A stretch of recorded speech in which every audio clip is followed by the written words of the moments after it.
Hello and welcome back to Watching Brief for the week of the 22nd of July 2024. I am joined as ever by my co-host Mr. Andy Brockman. How are you doing, Andy? We're good down here, thank you. It's sort of vaguely warm and muggy and summery, but looking outside the window now, it's sort of grey and a bit like October. So basically weather to befit the climate emergency, but apart from that, we're fine. Yeah, apart from that, we're fine. It's been shown, hasn't it, that the world broke temperature records twice this week. Yeah. I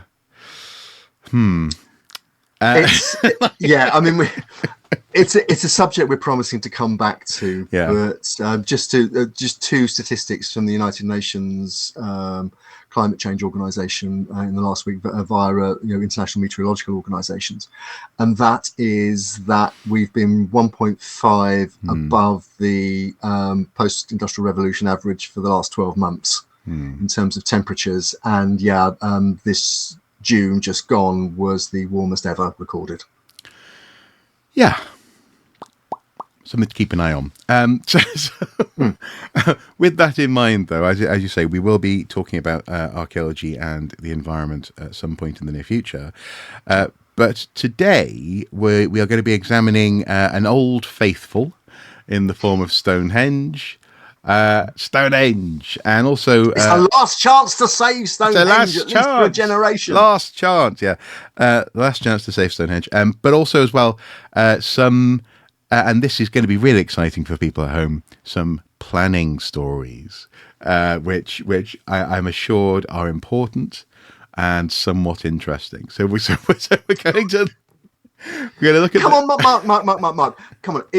Not only are these planning stories, they're planning stories about your favourite subject, postmodern buildings. Oh, thank goodness for that. Oh, speaking of which, though, and I've already recommended this to Andy off camera, but I figure I might as well recommend it to you guys at home. Last night I played and streamed a game called Babbdi, Babbdi. I'll put a link to it in the video description below, and it is a brutalist architectural dreamscape of surreal, claustrophobic but fascinating quality. It's like it's a urban scape in a bowl of I don't know, somewhere between, I guess, like a vision of Neo Los Angeles and part of the Biker Wall. It's a really weird game, and I strongly recommend it. In fact, I'll be streaming it again, this time with an archaeological eye at some point. But I strongly recommend it. I've already recommended it to Andy. And the thing is, you say I don't like this architecture. I just don't like having to live in it. That's the thing. I don't mind walking through it.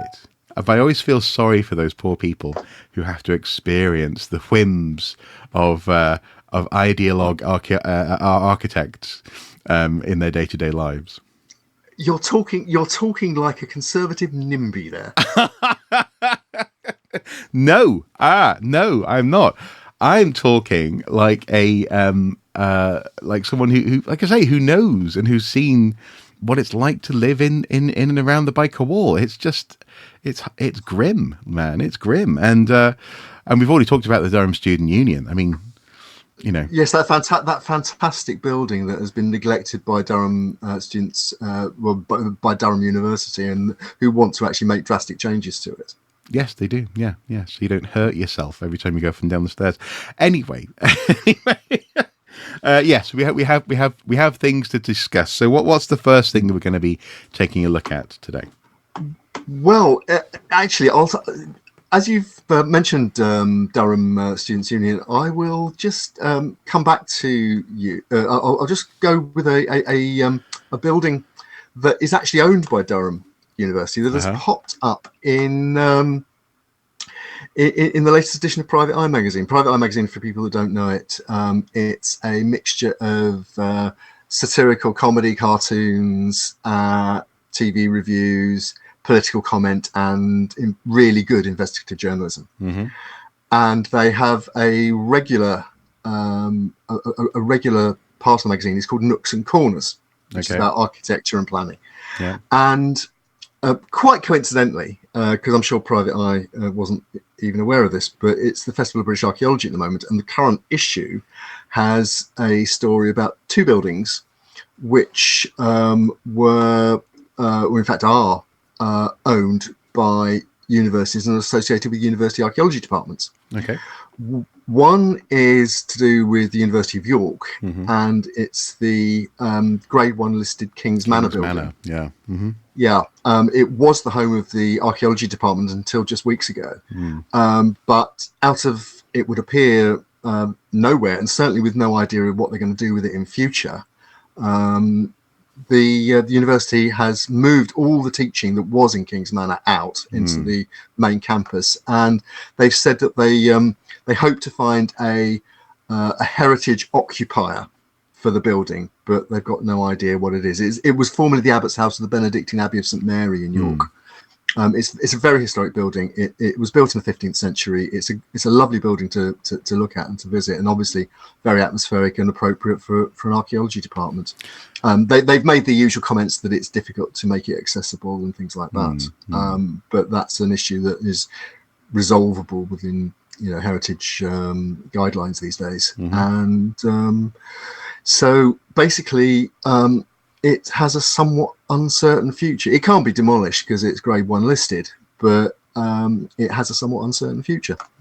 And the other story that is coupled with it is to do with the University of Durham, your old alma mater. So you'll be familiar with the old fulling mill at the bottom on the river, which used to house the archaeology department's museum, and is currently boarded up and unoccupied, and has been for some years. At one point, my understanding is it was originally the archaeology department. Yes, indeed. And then it became the museum. When they moved up onto up the hill onto the promontory there. But yeah, so it's been unoccupied for years now. Interesting.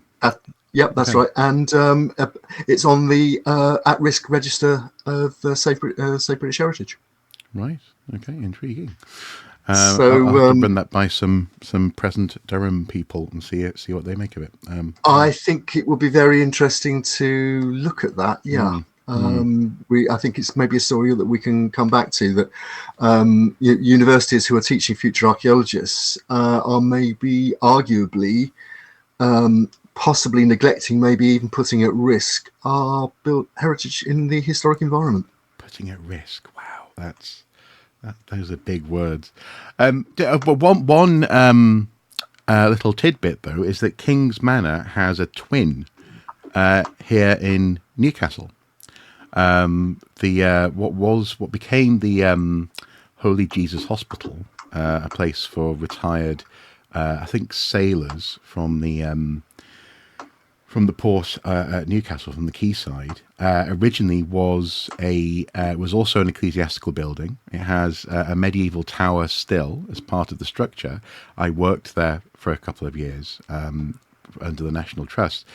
But they're called King's Manor. Both of them were called King's Manor at the same time, because they were both places where the council, whose job it was to protect England from raiding Scots, would meet under Henry VIII. So they met in York and Newcastle, and at King's Manor. That was before York was captured by William Wallace in the Braveheart that we talked about. No. That would be after if it happened. Obviously. Right. Was this before or after he slept with the 11-year-old French princess?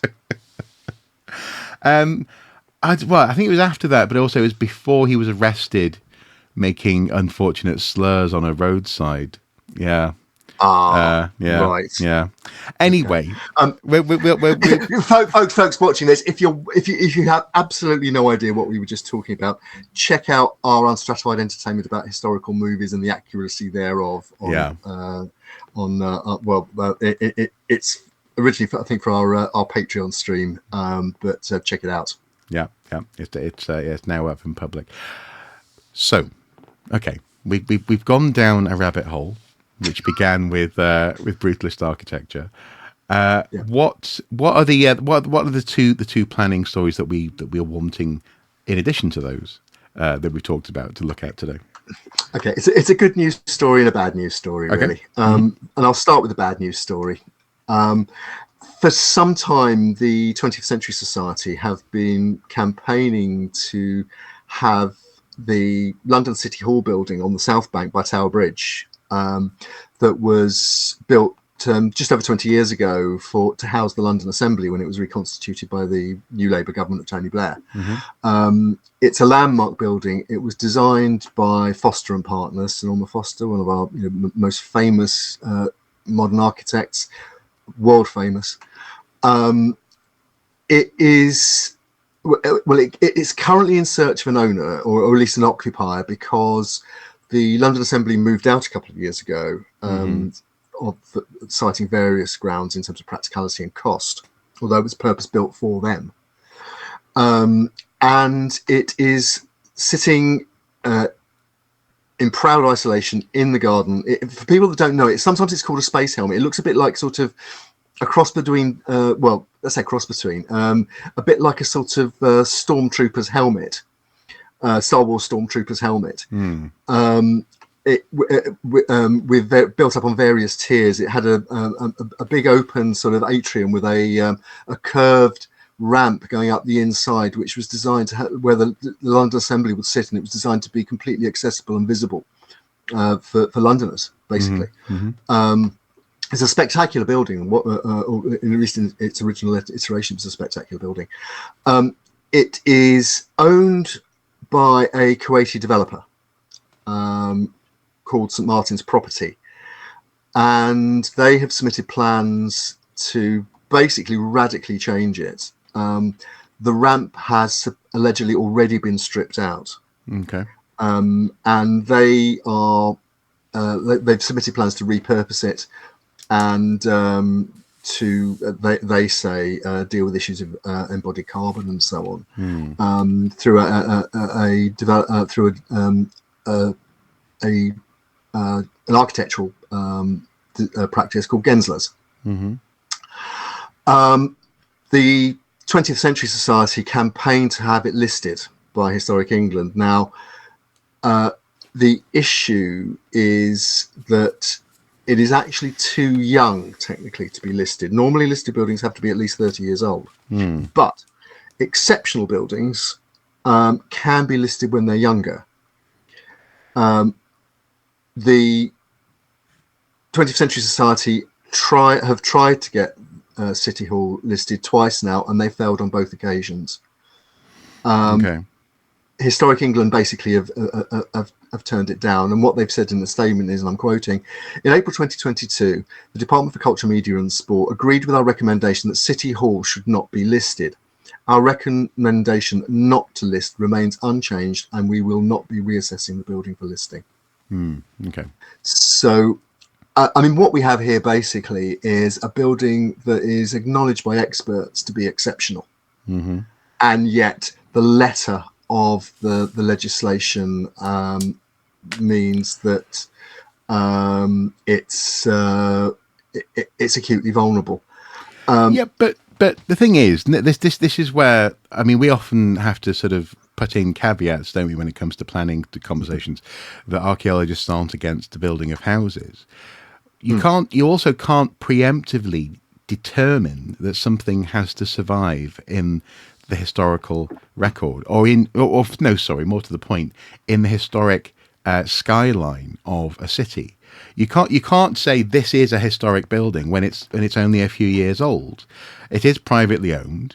It's undergoing a transfer of purpose and function, and in the same way that civic buildings, for example, up the road here in Newcastle, but also across the country, have been built and lost, some survive and some don't. And the reason why I'm saying this is not even to be devil's advocate. It's actually, I think, a genuine point here. That not that I don't make genuine points normally, but it's a genuine point of concern, actually, that we shouldn't naturally be on the side of saying because something exists, it deserves to pass into the same legacy as, for example, St. Paul's Cathedral, as being part of the historic landscape of the capital.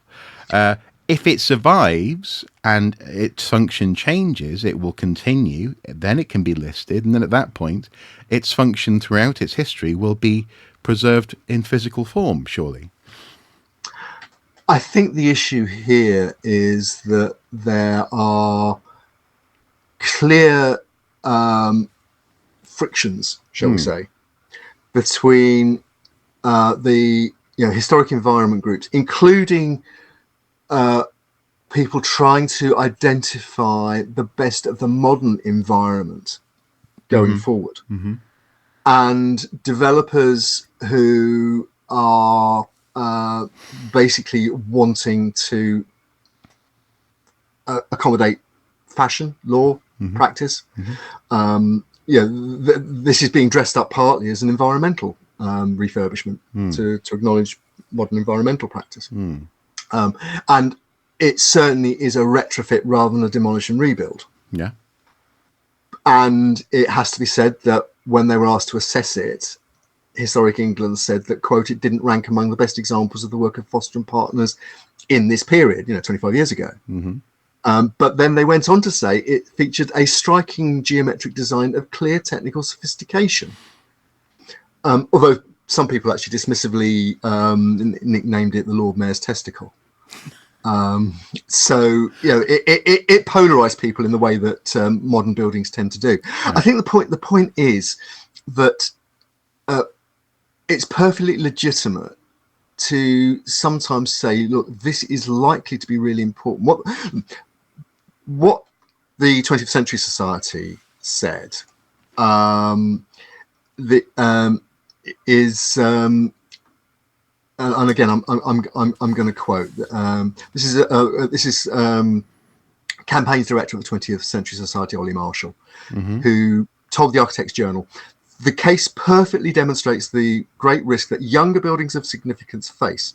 It's right that buildings should have to prove they've stood the test of time and only be listed under the 30-year-old rule, except in exceptional circumstances and when of grade 1 or grade 2 star quality. However, this is clearly an instance where grade 2 listing at 25 years of age would have been appropriate, given the building's historic significance as a purpose-built home for London's democracy and its clear architectural merit.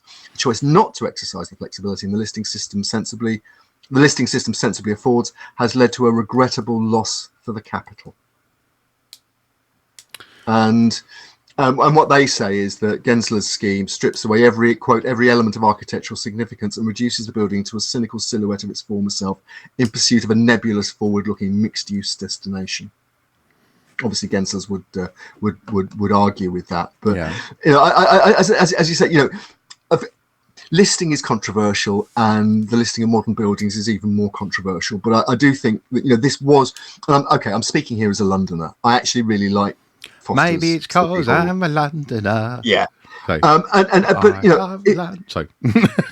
when you compare it with the identikit towers that are going up along the Thames, it is original. It's striking. It was built to house the London Assembly when it was reconstituted, having been taken away from us.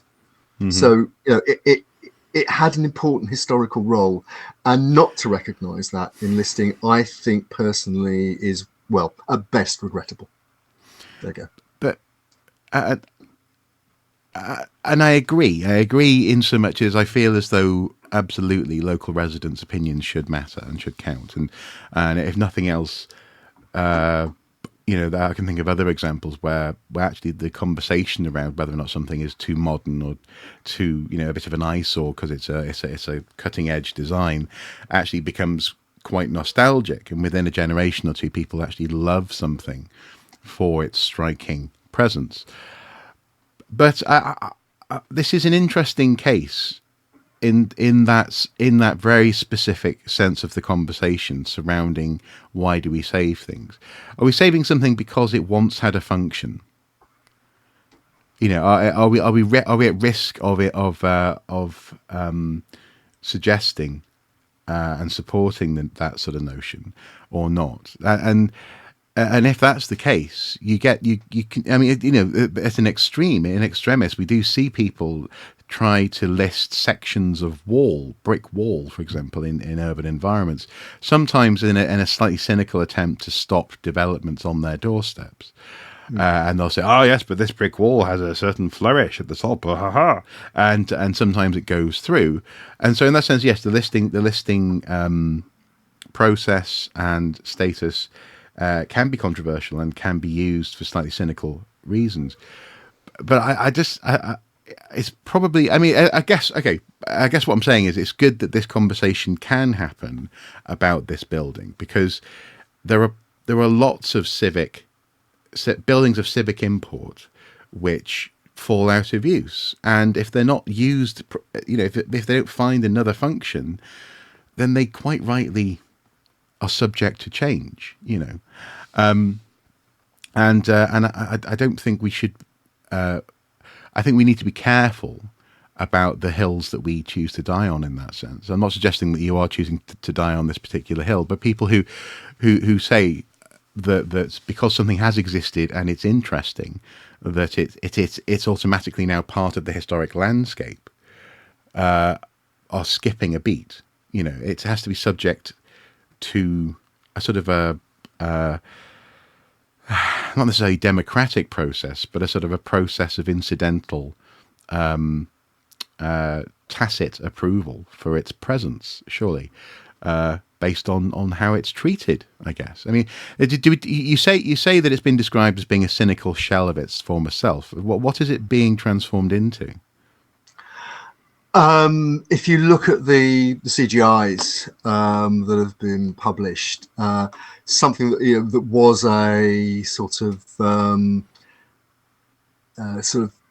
clean modernist structure has been, the interior has been radically changed. As I say, the ramp has allegedly been stripped out, which is one of its most significant internal features, and the proposal partially, at least, replaces the facade, and it turns it into a sort of pastiche of the Hanging Gardens of Babylon. Herds of wildebeest striding majestically across the veldt. No, it's as I say, you can support it, you can criticize it. Personally, as I say, I find the original a striking building, and one that arguably should have found a use that reflects its original and respects its original design and purpose. Okay, yeah. What was the second story we wanted to talk about? Well, this actually isn't a listing story, but it is a planning permission story. It refers to another building at risk from the 20th Century Society, the Point Cinema in Milton Keynes. Now, the Point Cinema... sorry, just to check your wording there, you say at risk from them. What are they going to do to it?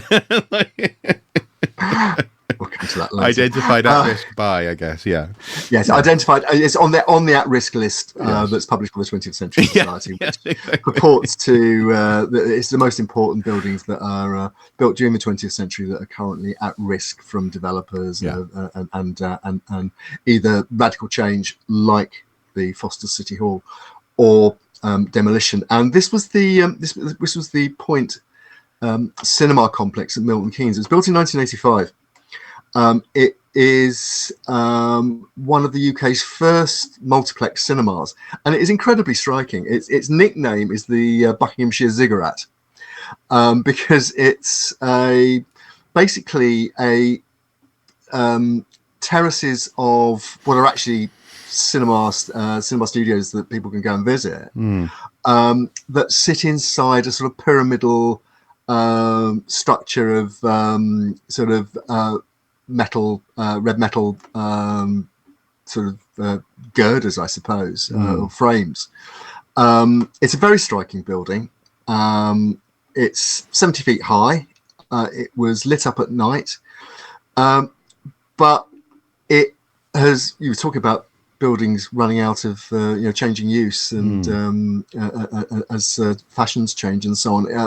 It had started to wind down really from about 10 years ago, when other cinema-going fashions began to take over. So, for example, there was also a big entertainment complex called Xscape, which also Xscape MK, in fact, to give it its full title, which drew off a lot of the trade, and outline planning permission was given to redevelop the site. First of all in 2014, but that has expired. There's now another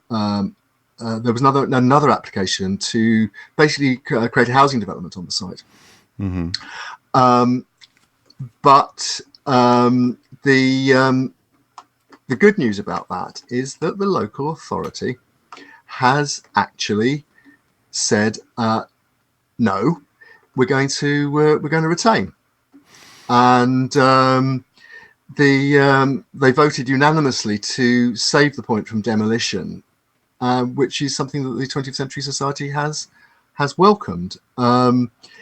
It will now be incorporated into the revised development scheme for the site. Now, I have a suspicion as to why the councillors, unusually for a local authority in the UK, voted unanimously to save a very modern, modernist-looking building, and that's to do with the fact that its nickname is the Buckinghamshire Ziggurat, and I think that they were afraid that if they did allow it to be demolished, Zool would appear on the roof and open the gates to hell. Are you a god? Yeah. Yeah, she's a dog. But one of the more sexist comments in that particular movie is Ghostbusters. If you aren't sure of the references, folks. But again, just to be clear here, you say good news. It's good news if you're not trying to build houses on that site. This doesn't mean. No. What this does, it doesn't preclude, for example, the point being turned either into, apartments maybe, or given a role within that development, say as a community centre and whatever. What they're not saying. It's to be preserved in aspic and returned to being a multiplex cinema of the kind that was popular in 1985. What they're doing is saying, this is a striking building, part of our historic environment, albeit a recent one. And obviously, Milton Keynes is a very recent city. Yeah. It's more roundabout than city, really. Yeah. That's the allegation. Yeah. It's also famous for its concrete cows. Yeah. On the rail, you can see from the railways you go into town. But go on. Go on. Well, I was just going to say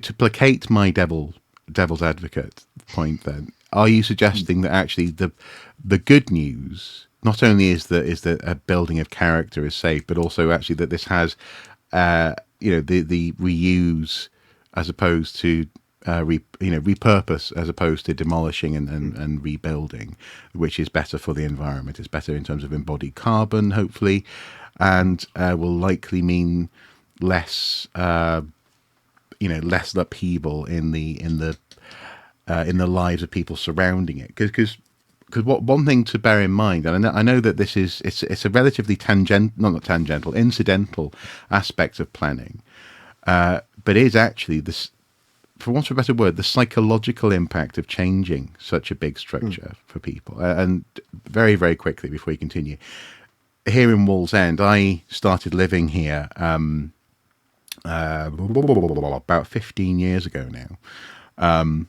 I've almost lived in England now for longer than I ever lived in Wales, which is, shocking. But in Wallsend, when I moved here, there were still cranes on the riverside. And I know I've mentioned this to you before. There were still cranes at the Swan Hunter shipyard. And they acted very quickly, even for us, Mrs. Soup and I, as, I'm from North Wales, she's from Northern Ireland, as little beacons saying, you're almost home. We're not too far from home. I can see the cranes. Again, it's half a mile from here to there. When they went, people commented they hadn't really thought about the fact that they were there, and that they were important, but they were part of that silhouette. And this is, I guess, goes back to London and preserving, why people get so rightly concerned about whether or not St Paul's is obscured by buildings. And I imagine there must be an element of that for something like this ziggurat. People who, it hasn't been there for a long time, but it's been there for long enough for it to have a nickname, to have a presence, and I guess repurposing it means that its silhouette and its place in that mind map is preserved, I guess. I think that's exactly the point. I mean, and Milton Keynes, for again people who haven't been there, it's a relatively low-rise city, so taller buildings are quite striking in that cityscape, in that townscape. And I think also that there is the fashion for, and again, we touched on it briefly when talking about the Foster City Hall just now, but certainly the Architects Journal, and I'm quoting their reports extensively in this package. But the Architects Journal has been running a campaign called Retrofit First. Yes. Saying that developers are far too quick to demolish existing when it could be retrofitted at far less certainly cost to the environment in terms of embodied carbon of construction. Particularly when it comes to things like concrete, which are hugely carbon intensive. It's one of the criticisms of another project we're going to be talking about shortly. Well, actually, I was just about to say this may be the perfect segue, because I had a meeting earlier today with someone who used to work for the local authority. And we were discussing after our meeting, we were walking through Richardson Dee's Park in Wallsend. It's a Victorian sort of Georgian space that was donated to the people of the town. And there's a bandstand that was, I think for the millennium, maybe just after the millennium, was given money to be restored. And there was a 10-year servicing contract that came with that. So the company were the only company that you could hire to paint it or to fix the roof, etc. That's now lapsed. And what's interesting, this is the company that could name their price and charge £300 for changing a light bulb, that kind of company. Precisely, yeah, precisely. Very PFI in that sense. But they're in this situation now where it's a historic structure. It was restored, in a particular way. It's still okay, but there's a hole in the roof, and water is getting in. And inside the roof, which is sort of a hollow, flat cone, basically inside the roof at the bottom, which should be flat. There's now a droop, and it's clear that water or something is gathering and making it wax and wane or swell and shrink. And they can't get it fixed unless they go and pay for. So initially, the council. It's a slight ramble, but I think it's important for this sort of reference. The reason why I'm mentioning it will become clear. The council initially said, well, you can't hire the person who you've got a quote from, a very reasonable quote, because they want to use a stepladder. And it's like, well, why can't he use a stepladder? He uses a stepladder every day. Well, because it's on council land, and we'd much prefer that they use scaffolding for safety purposes. So the park manager got in touch with the scaffolding company. The scaffolding company said, well, we don't do hiring out for like a week or a day. You got to hire it at least for 2 months or a month, at the very least. So they'd have to do all this for what is going to be probably a 40-minute, 1-hour job to fix this hole. And it became clear, coming back to the point, that it's much easier for the council to justify and sell, as it were, to voters a multi-million-pound restoration down the line of that structure than it is to do the upkeep and maintenance on keeping it relevant and in good condition, the way that you might treat your own home, for example. And so in some ways it's become, as we saw, for example, at the Northampton Museum, I guess, they were criticised, weren't they, for going immediately for the big sellable, dare I even say sexy project, the project. And this is what the person I was meeting with was saying. When she worked with the local authority, it was all about projects. People love being able to announce how many zeros they're spending on something, as opposed to saying, well, actually, cumulatively, we've spent relatively little, but we've kept it in really good shape. That doesn't, for some reason, impress people. And yet we have to hopefully move towards that in building upkeep, in building restoration, repurpose and refit, but also in the case of arguably a big infrastructure project as well. Not just looking at to prove that you've not been inactive, I guess, because you've been active in lots of small ways. A watching brief is a formal programme of observation and investigation to record and report on notable discoveries on an archaeological site. As part of our ongoing watching brief, Andy and I work hard to bring you the best, the worst, and sometimes the more quirky happenings from the world of archaeology. We aim to provide a space where voices can be heard, opinions shared, and sometimes truth spoken to power. If you believe in the work we do, please consider supporting us on Patreon for as little as $1 per month. Thank you.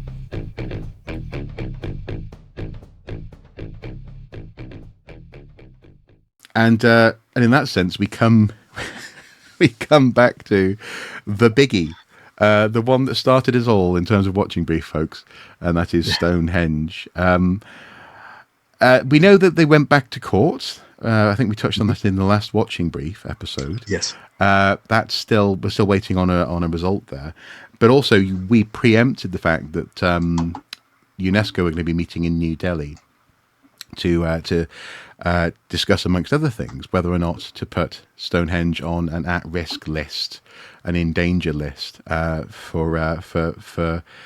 the context of proposed works in and around the heritage landscape.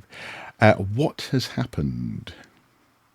What has happened indeed? Well, basically the UNESCO World Heritage Sites under the World Heritage Convention are regularly reported on, and issues are discussed and resolutions are made at sessions of what is called the World Heritage Committee.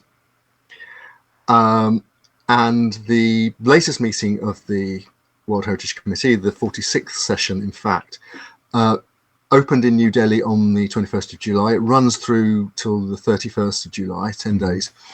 And it basically includes a list of discussions on various subjects. So I'm just looking through just alphabetically. So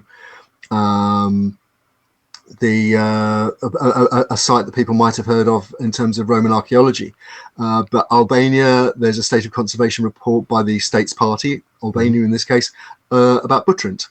Okay. Yeah. There's another one in the historic centre of Vienna, and that has also proved controversial. Although we haven't got time to go into that today.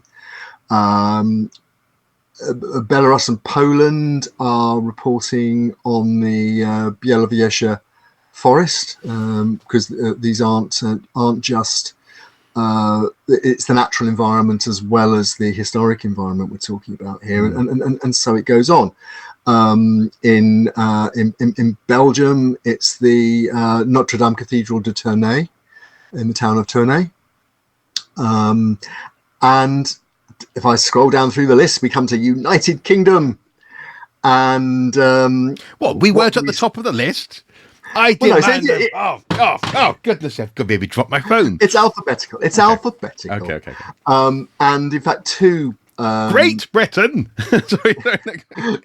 two sites are being discussed that are located in the UK. The Derwent Valley Mills, but in particular the Stonehenge and Avebury and associated sites World Heritage Site. And that was being discussed in particular with reference to the ongoing controversy, I'll say, being measured about the proposed tunnel and dual carriageway upgrade on the A303, which would bury the existing A303 and remove it from the landscape, bury it in a tunnel a few hundred meters away from Stonehenge.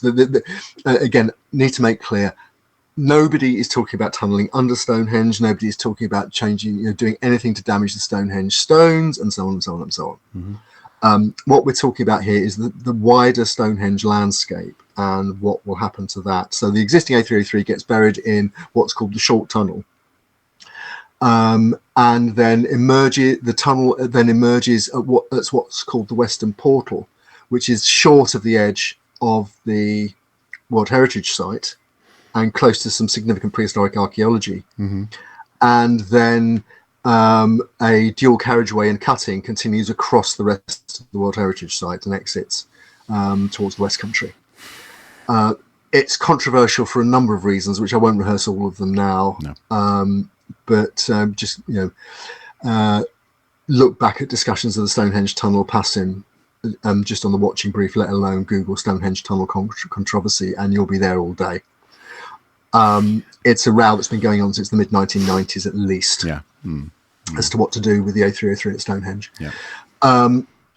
Where we're at the moment, and the reason the meeting in New Delhi was important was up until now, the experts reporting to UNESCO, which were then the reports are then discussed by the delegates at the World Heritage Committee, had recommended that the government's plans for the A303 upgrade through its arm's length agency, what's now called National Highways, used to be called Highways England, that plan, the short tunnel, the dual carriageway across the rest of the World Heritage Site, should not go ahead in its current form. Mm-hmm. And they preferred either a long tunnel that exits outside of the World Heritage Site on the western side, or alternative routes, including one around that would skirt the southern edge of the World Heritage Site. Now, that's been opposed on grounds of cost, on grounds of time, because it would all have to be renegotiated and it would have to go through the whole planning process again. Archaeologists have argued that more archaeology would be destroyed by taking that alternative route than through the existing plan to put the dueling across the World Heritage Site. Now, there are arguments on both sides, every which way you look at this, which is one of the reasons it's still being discussed 30 odd years after the tunnel was first postulated to go in for the millennium. So it's one of those sort of judgments of Solomon, really. But what has happened in particular this time around is that as well as the committee was slated to discuss putting the Stonehenge and Avebury World Heritage Site on their World Heritage Sites at Risk register because of the allegedly damaging proposal, which they had not taken account of UNESCO's requests to either amend radically or cancel in its current form. That was what was due to be discussed, and that was the motion that was originally in front of the World Heritage Committee for discussion as it happened on a couple of days ago, near the beginning of the meeting. What then happened was the delegation from Kenya, which obviously is a country in Africa and has a very developed policy towards transport in Wiltshire, put down an amendment which effectively cut off the expert opinions that UNESCO had been relying on up till now at the knees, and basically said that the British government was and National Highways were taking effective steps to remedy and mitigate any damage to the World Heritage Site, and there was no need to put the site on the at-risk register. I mean, but the thing is, obviously, I mean, this will have an effect on the commute time to Kenya, so you can understand why. Yeah. No, this is interesting. Why is Kenya and I believe Qatar doing this? Why are they interested? Why are they not? I'll be honest, folks at home. I'm setting this up for narrative purposes, but also as well, I'm kind of disappointed by the way in which that UNESCO is subject to what we're about to discuss, actually, because this I find fascinating. So why? What do you think happened? And of course, I guess we're going to try and confirm it through FOIs, aren't we? Yeah, look, this is a sort of holding discussion, really. It's pointing out what's happened. It's and I'm going to pose some questions in a minute that I really think need to be answered by the UK government and need to be considered by UK archaeologists who are involved in this project, actually. But basically, I think what we need to understand, what anybody looking at this needs to understand, is how international diplomacy at organisations like UNESCO works. The UNESCO World Heritage Committee has what it's called its permanent delegations. Basically, they're government officials whose remit is, at least in part, to attend these meetings, take part in these discussions, and put forward the views that they get given by their governments. Okay. Right? They're not coming up with the policy. They are effectively diplomats who are there to fight their country's corner in the context of an international body. And in this case, there are other United Nations organizations that cover things like education and so health and so on, World Health Organization and so on. In this case, we're talking about the UNESCO, United Nations Education, Scientific and Cultural Organization. So why was Kenya fighting the Salisbury Plain corner? Sorry. Right. Well, the short answer to that is we don't know yet. What happens very often, though, in these international bodies is that, for example, if government A is concerned about the motion that is going forward, it will negotiate, contact, lobby very hard both the organisation itself and potentially government B, C, D and E to put its view. And it is not unknown.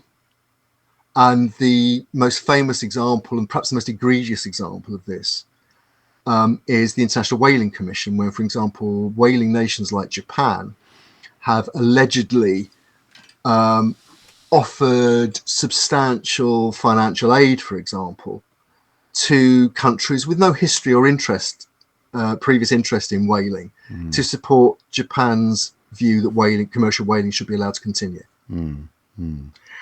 And so they encourage countries to join the IWC and then to put the point of view. Now, if you look at the response to this from the Stonehenge Alliance, who are absolutely spitting feathers in terms of their public pronouncement about what's happened. And I think understandably, actually, because up until literally days, hours even before the committee met, it looked as though the British government was going to be put on the spot by having the Stonehenge Neighbourhood World Heritage Site put on the at-risk register because of the A303 tunnel project. That is now kicked down the road for around 18 months because of what's happened. Now, it's not a green light for the project because that only happens in terms of UK law and UK procedures. So UNESCO can't say do it or don't do it. But what they can do is give a very strong moral steer. That's what the campaigners against the tunnel were hoping for.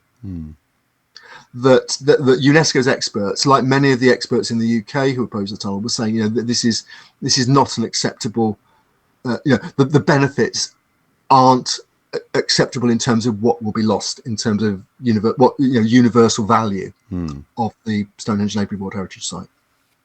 And the UK Planning Inspectorate said that it would cause an unacceptable level of irreversible damage. The government had that recommendation from its own independent planners. So it doesn't need to look to UNESCO. So, but I suppose that's my point. Okay, you have government, you have independent planning inspectorate within the UK. Okay, that's one thing. I presumed that UNESCO would be more independent than that. If so, it's other countries getting almost keeping a check on each other's heritage for the benefit of everyone. and that means that sometimes a country may have to swallow a bitter pill. But I didn't realize that it was possible in other committees and other circumstances to actively lobby and convince people to vote on your agenda in your country. That's fascinating, as opposed to it being an assessment made from outside about what a country is doing to its heritage. I mean, is there anything else we can say about it at this point, or are we going to have to look into it a bit more? We're certainly looking into it a lot more, and other people are too. At the moment, the allegation is, the suggestion is, looking at what happened in what's happened in other international forums. What may well have happened is that officials from the UK have lobbied very hard with UNESCO itself and with, for example, the Kenyans who tabled that motion. It's been observed by the Stonehenge Alliance that the motion looked as though it could have been drafted by National Highways. Now, we can't say that. No. But as I said earlier, previously Kenya's expertise in the transport policy in the west of England is probably, it wouldn't fill many bookshelves. No, yeah, minimal. Kenya has its own expertise and its own issues and so on, and it hadn't previously expressed any particular interest in this matter. And then suddenly, within almost within hours of the meeting started, this motion gets put down to amend the original plan, which was to have the World Heritage Site put on the at-risk register. So the question then becomes, did the British government try to put in a fix? And if so, who did it and when? Now, these things, like, international diplomacy takes time, and things involving United Nations bodies tend to take even more time. So it is very likely that all this was put in place by the Sunak government. And may even have been put in train before that, but certainly in a report saying everything's fine and we've got some new mitigations was lodged with UNESCO in February, right, by the British government. So they appear to have been lobbying, arguing, trying to influence the process on two levels. One is by adding new mitigations, and that includes, for example, and we'll link to the report the British government submitted. But the two new elements, they are the issue. The issue is the Western Portal, which most famously potentially interfered with the view of the midwinter sunset. But also the setting of some fairly significant prehistoric archaeology, including some significant barrows, of which there are many on Salisbury Plain. And what they're proposing now, which is new, is that they're going to what's called cantilever the edges of the cuttings, which has the effect of maintaining the cutting. So the archaeology that the cutting destroys is still destroyed, but visually it makes the impact of the cuttings less significant in that particular area. Effectively, it narrows the gap at the top of the cutting that anyone standing to the south looking north would see, or looking to the north looking south would see. They also say they're going to add a further what's called green bridge. Now, a green bridge, again, it's cut and cover, so it's not a tunnel, and it's not saving the archaeology, but again, it's mitigating the visual damage. Now, these are so new, these ideas are so new, and they do appear to be a tacit admission that, the Western Portal is, we've always known it was damaging.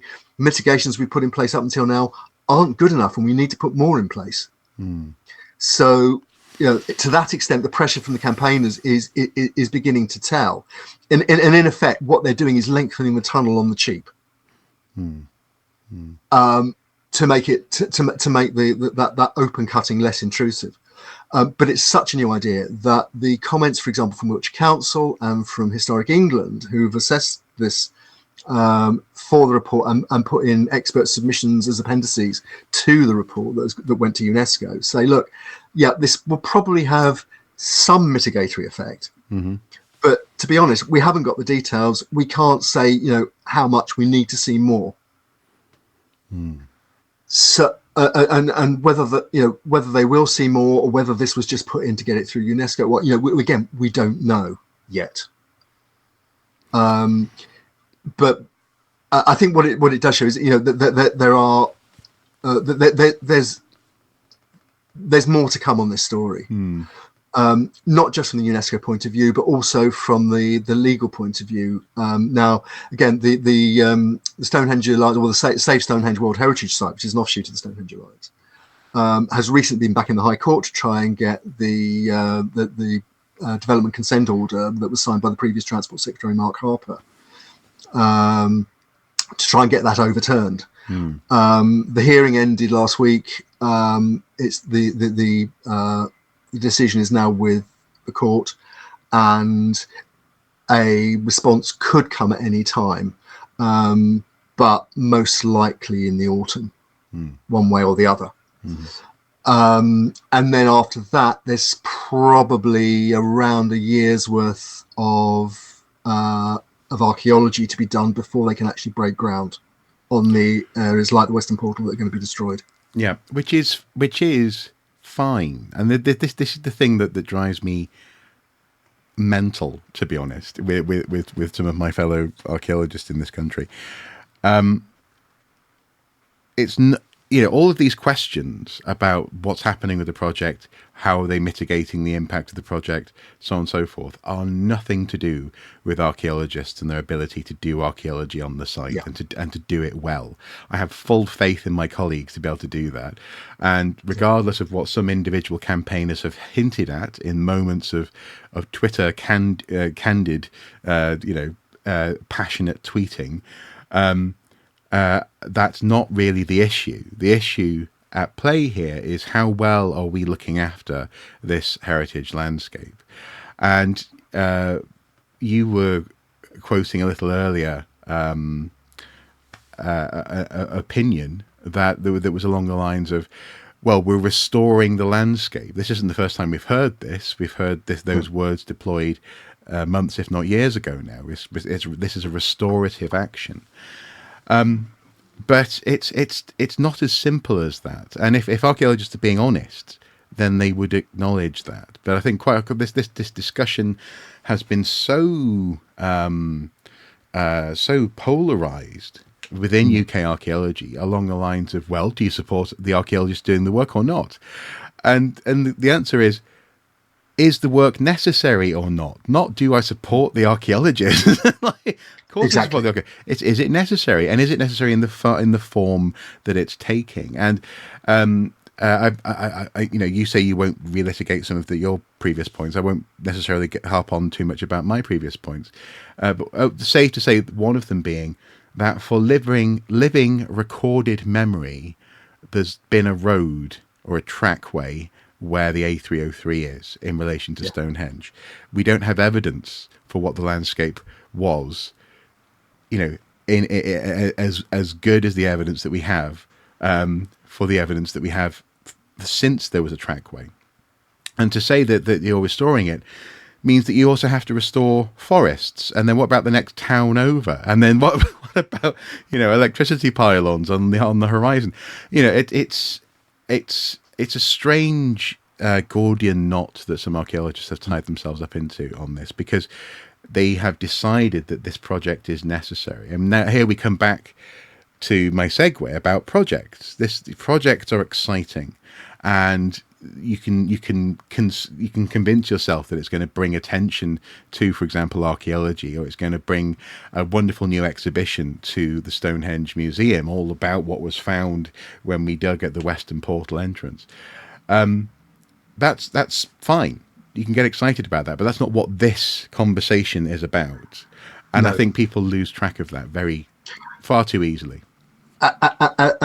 Absolutely, and I mean, I was discussing this with somebody earlier on, and I think what it boiled down to, and certainly the view I was putting forward, is that, you know, for me, like you, I've got no doubt that the archaeology that the commercial units, many of them educational charities, that the commercial units who are going to take part in it, and some who already have, actually. There's been some, and some already, yes, exactly. Yeah. Some already have, exactly. Will be exemplary. It'll be state of the art. What tends to happen with high profile projects like this is the money gets thrown at it. Yeah.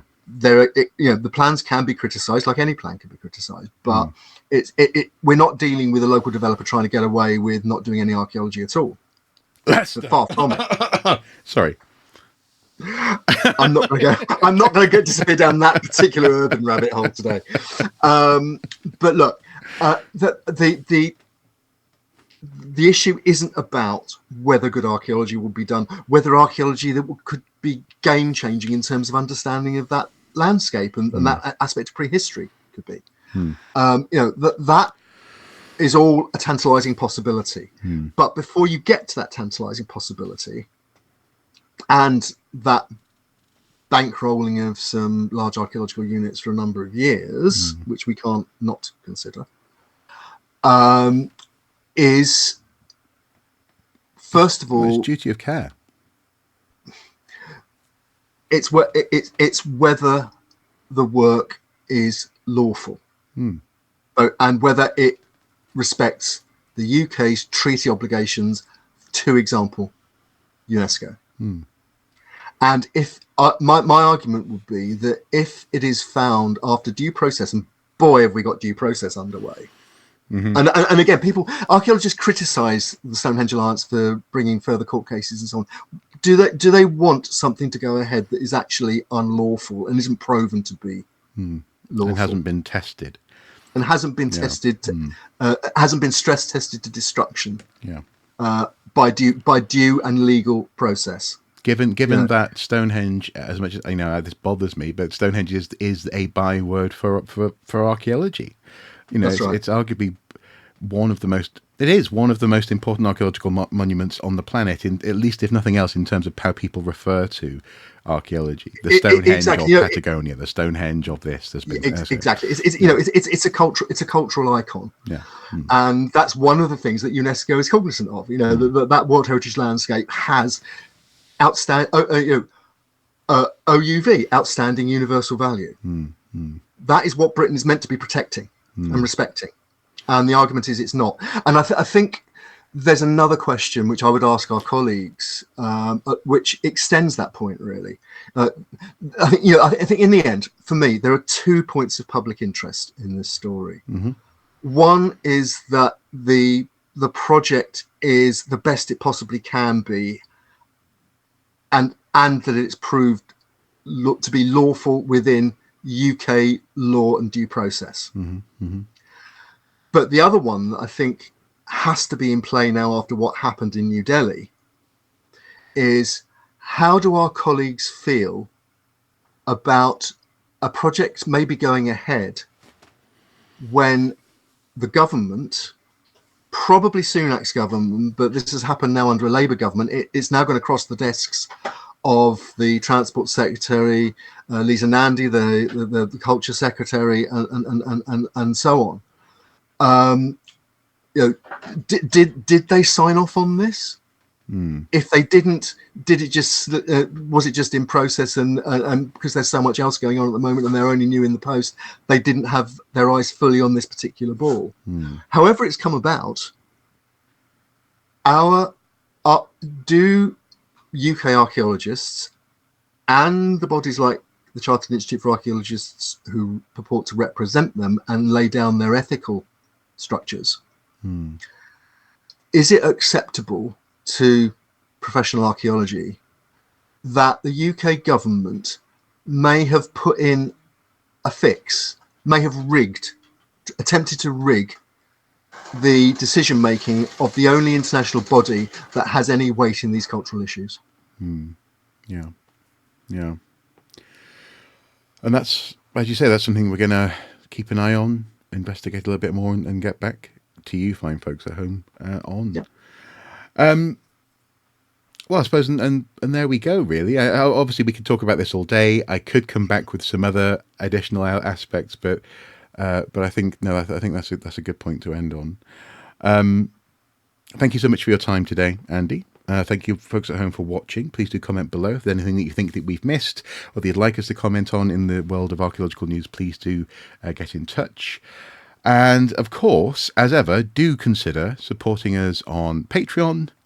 Or indeed on Andy's Coffee or Ko-fi account, links to which are and can be found below.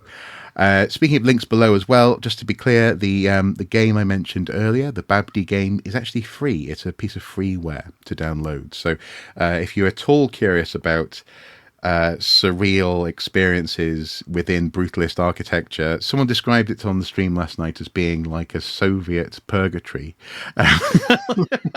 Then do check it out. It's very interesting, and as I say, I'll be recording a specific archaeological playthrough of that in the near future. Any final words from you, Andy? Apart from just to reiterate what you just said about yes, if you can, buy a Ko-fi, bang us a few quid on Patreon, it will be hugely appreciated. We have got some projects upcoming which will be all the better if we can put some extra resources in. We'll be coming back to you with more detail actually on that in the near future, I think. Well, actually, there's one in particular that we keep on wanting to get done and we keep on not quite doing, so we're going to have to get that done, which sadly is becoming ever more relevant. Actually, it is. Anyway, but also, we've been dealing with some controversial stuff today, and I appreciate not everybody likes brutalist architecture, and but no, do join the discussions below the line, and see you next time. Will do. Until next time, take care. Bye bye.